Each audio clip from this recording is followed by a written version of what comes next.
Sebelum saya terangkan teks persisnya, itu ada sekian problem dalam memahami Quran, terutama kalau lewat terjemah. Problem itu bisa gawat, gawat betul, bukan gawat-gawatan tapi gawat betul. Misalnya ada ayat begini dan terjemahnya pasti begini. Fa'ainama tuwallu fathamma wajhuwah. Kamu menghadap mana saja, di arah manapun, di sana ada ridhonya. Itu kalau hanya pakai terjemah, tentu menjadikan kita sholat bisa menghadap ke timur, ke barat, ke utara, dan ke apa? Selatan. Saya cerita sedikit tentang asbabun nuzul. Memang tema sekarang tentang asbabun nuzul. Dulu Rasulullah SAW ketika di Mekah itu sholat menghadap Ka'bah. Tapi setelah pindah di Madinah, di mana Madinah itu ada komunitas Yahudi dan Nasrani, Rasulullah itu menghadap ke Baitul Maqdis, kira-kira 16 bulan. 16 sampai 17 bulan. Semua riwayat itu kisarannya hanya 16 sampai berapa? 17 bulan. Sehingga orang Yahudi itu bilang begini, Muhammad ini baiklah, meskipun dia membawa agama baru, tapi kiblatnya masih ikut kita, masih baik kan. Setelah 16 bulan, Nabi diperintahkan Allah untuk menghadap ke Ka'bah. Awal liwajhaka syatral masjidil haram. Maka orang Yahudi itu berontak. Berontaknya adalah kiblat mereka ditinggalkan. Cara berpikir orang Yahudi itu kiblat mereka ditinggal. Sehingga mereka bilang mawallahum an qiblatihim allati kanu 'alaiha. Apa yang menjadikan umat Islam berpaling dari kiblat Baitul Maqdis? Kemudian mereka provokatif betul. Ini perlu diperjelas. Provokatif. Bilang begini. Inna Muhammadan tahayyara fi din. Muhammad ini bingung dalam beragama. Sehingga habis ngomong A, ngomong B. Habis kiblat Ka'bah, kiblat Baitul Maqdis. Sehingga dalam banyak tarikh disebutkan peristiwa kiblat itu terbanyak melahirkan orang murtad. Orang yang keluar dari Islam. Gara-gara provokasi orang Yahudi, Muhammad tahayyara fi din. Muhammad itu bingung dalam menentukan pilihan apa? Beragama. Kemudian walhasil singkat cerita akhirnya Nabi itu madhep Ka'bah. Apa yang terjadi mukjizat itu adalah bahwa agama ini agama yang mewakili semua agama sebelumnya yang masih orisinil. Yaitu Nabi akhirnya berargumentasi Ka'bah adalah kiblat yang asli, yang lebih tua. Terus mereka tanya, buktinya apa? Dijawab oleh Quran, fihi ayatum bayyinatum maqamu apa? Ibrahim. Ka'bah bukti tertua adalah di situ ada makam Ibrahim. Makam itu jejak kaki. Ya kalau bahasa Indonesia makam itu kuburan. Kalau dalam bahasa Arab maqam itu jejak apa? Jejak. Sehingga diketahui oleh sejarah dibuktikan di situ ada jejak kaki siapa? Nabi Ibrahim. Sementara nisbatnya Baitul Maqdis itu adalah kepada Nabi Musa dan Nabi Harun. Yang ini adalah turunan dari Nabi siapa? Ibrahim. Hikmahnya apa? Begini. Sebagai bukti bahwa Baitul Maqdis pernah menjadi poros Islam atau poros Tauhid, maka Nabi Muhammad pernah disuruh menghadap ke Baitul Maqdis. Buat inget-ingetan kalau ini pernah menjadi poros apa? Tahu? Tapi tetap tua-tuaan masih tua apa? Ka'bah. Nah, kenapa tua Ka'bah tadi? Karena Ibrahim adalah Abul Anbiya, bapak dari para. Dan di situ ada jejak kakinya. Fihi ayatum bayyinatum maqam. Bukti itu belum cukup. Dibuktikan lagi bahwa Ismail kecil itu hidupnya di Ka'bah. Kita tahu sa'i bena Safa wal Marwah adalah karena Siti Hajar sedang mencari apa? Air. Jadi ada bukti sekian, bukti empirik bahwa Ibrahim itu kiblatnya itu Ka'bah, bukan Baitul Maqdis. Sehingga ada kata-kata fihi ayatum bayyinatum maqamu Ibrahim. Nah, tanpa ngerti asbabun nuzul, kamu akan mengartikan fa'ina ma tuwallu fasamma wajhuhu itu salah. Karena di situ kamu menghadap mana saja, maka di situ ada ridhonya. Maka para ulama memberi catatan, maksudnya begini, kamu menghadap kemana saja, asal itu yang diperintahkan Allah, maka di situ ada ridhonya. Harus seperti itu maknanya, disesuaikan dengan konteks asbabin nuzul. Tanpa seperti itu tidak bisa. Dan masih banyak lagi kepentingan tentang asbabin nuzul.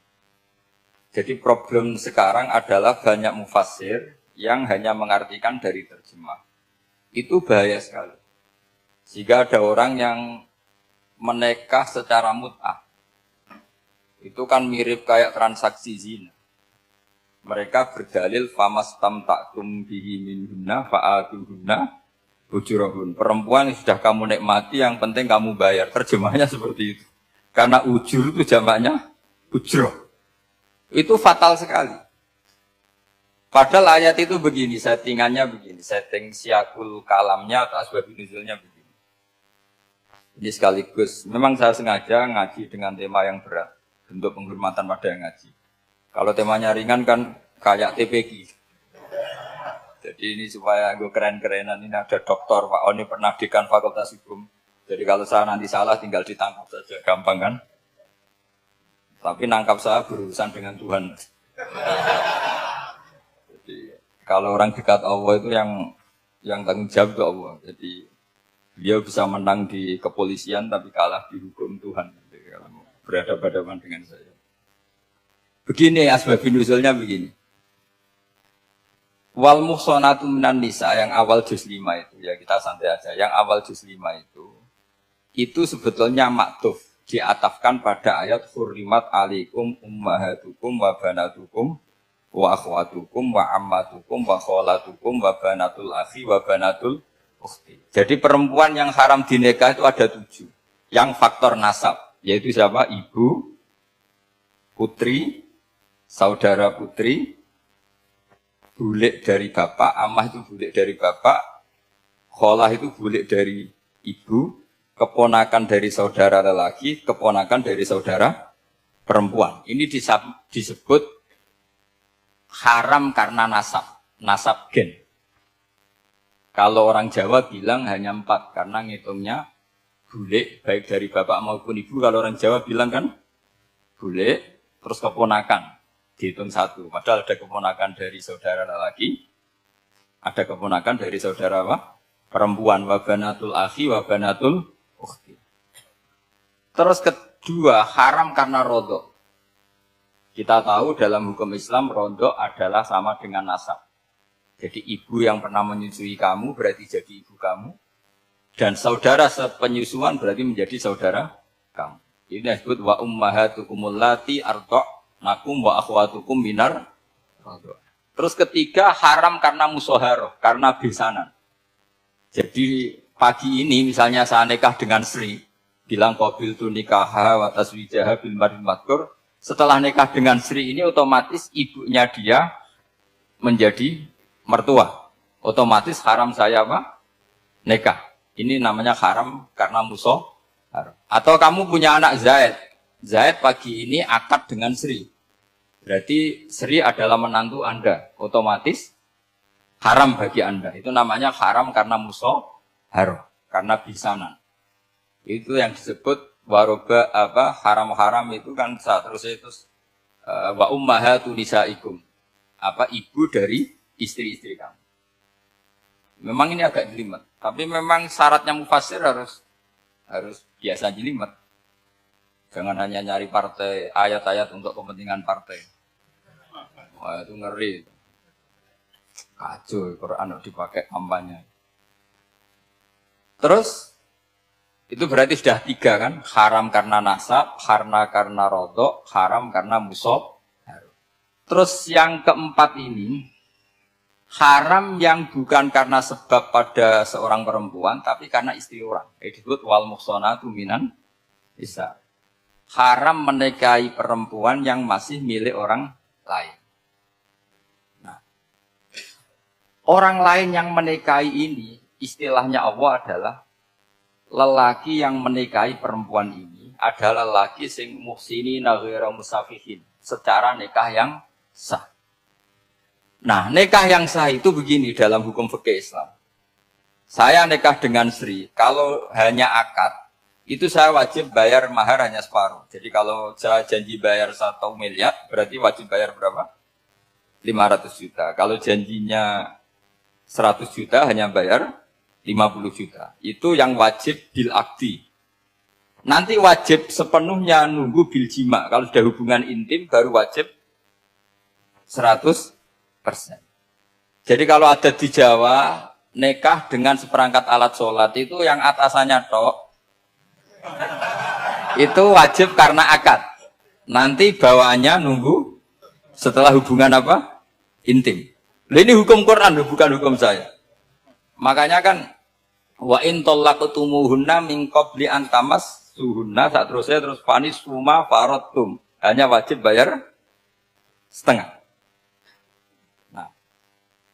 Nah, perempuan yang sudah diajak hubungan intim itu kata Allah fa'atuhunna ujurahun, maka wajib kamu bayar Jadi ayat itu tentang perempuan yang sudah dinikah, kita harus bayar berapa? Harus bayar penuh. Ini penting saya utarakan. Nah, problem kita sebagai orang Indonesia ini juga problem Pak On, problem semua kiai. Mahar di Indonesia itu nggak bisa dibahas di Quran karena keterlaluan, kecilnya itu keterlaluan. Saya ini kan kiai, sering ngakatkan tuh sampai bosen, seperangkat alat sholat. Itu ngawur sekali, ini mbak-mbak harus nggak mau. Gitu. Saya provokasi minimal itu ya berapa? 100 juta, berapa? Pantasnya berapa? Pantasnya berapa? 10 gram itu berapa nilainya? Kan 1 gram 500.000, baru 5. Ya, sudah mendingan itu, 10 gram. Quran itu bayangannya gini, sambil latihan, yang hafal-hafal biar latihan. Jangan dapat beasiswa karena hafal tapi nggak jelas juntrungannya. Quran itu bayangannya gini, ini nggak mungkin Quran ini bisa dibaca di Jawa. Wa in aradtum istibdala zawji makana zawji wa ataitum ihdahunna qintaran fala ta'khudhu minhu syai'a. Jika kamu nikah sama seorang perempuan, kemudian kamu cerai, maka mahar yang sudah kamu berikan jangan ambil lagi. Karena mahar di Arab itu mahal, 100 juta, kadang mobil Alphard, kadang GMC. Sehingga setelah menceraikan tuh kebayang menarik.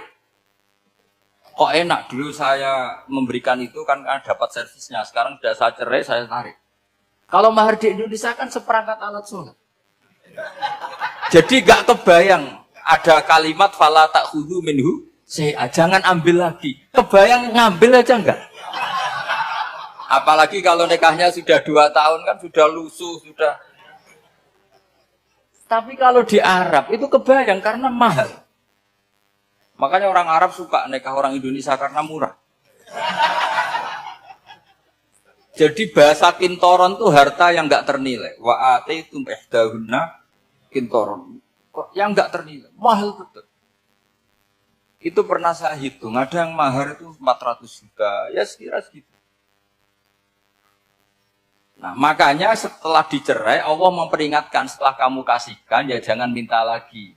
Kenapa kepikiran minta? Karena jumlahnya besar. Kalau di Indonesia kepikiran nggak minta. Nggak kepikiran, saking kecilnya. Seperangkat alat sholat, kadang 1 juta. 1 juta itu setelah hubungan intim. Sebelumnya yang wajib hanya 500. Itu kan nggak kebayang.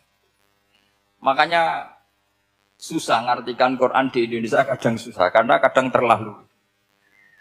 Itu pernah Sayyidina Umar radhiyallahu anhu pernah bilang begini, wahai para perempuan, mahar itu jangan mahal-mahal, kasihan para lelaki. Itu ada perempuan alimah ya, orangnya alim betul, meskipun nggak pernah sekolah di UI, tapi alim itu. Itu usul langsung gini, ya Amirul Mukminin, laisa dzalika laka ya Amirul Mukminin, waqad qala ta'ala wa ataitum ihdahunna qintaran. Kamu hanya seorang Amirul Mukminin, tidak berhak bikin aturan pembatasan mahar. Allah saja tidak batasi, kenapa kamu batasi?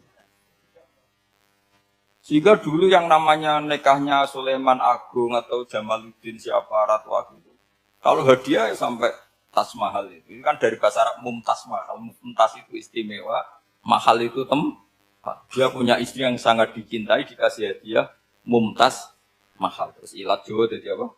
Tasmal. Itu sama Mujid Ulil Albab kalah. Itu kalau cerai kan kepikiran minta lagi.